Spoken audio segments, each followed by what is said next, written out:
Ada banyak orang yang berkata kepada saya seperti ini, loh meminta tanda kan ada di Alkitab. Lihat ini saudara. Kita berkata bahwa meminta tanda itu ada di Alkitab, itu kan firman Tuhan. Nah itu sebabnya kita akan lihat dalam Alkitab orang-orang yang pernah meminta tanda ketika dia mengambil keputusan dalam kehidupannya. Salah satunya adalah Gideon. Nah pertanyaannya adalah kalau kita melihat bahwa Gideon pernah meminta tanda 2 kali dari Tuhan. Maka pertanyaannya mengapa Gideon meminta tanda kepada Tuhan saat itu? Ternyata kalau kita perhatikan baik-baik kronologisnya, karena dia belum memiliki pengenalan akan Tuhan.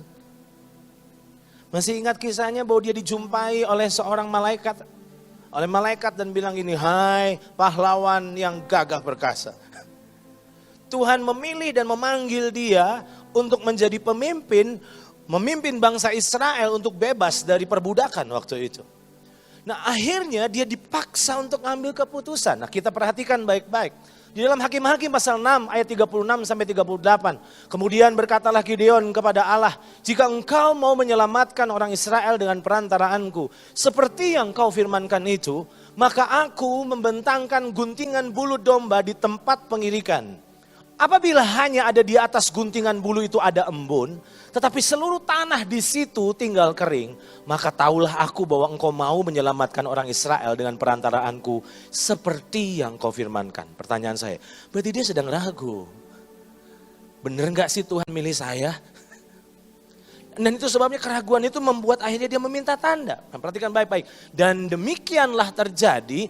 Sebab keesokan harinya pagi-pagi ia bangun, dipulasnya guntingan bulu itu dan diperasnya air embun dari guntingan bulu itu secawan penuh air.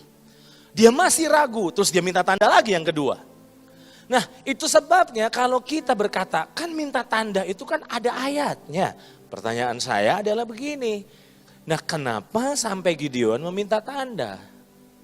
Karena ternyata dia belum memiliki pengenalan akan Tuhan.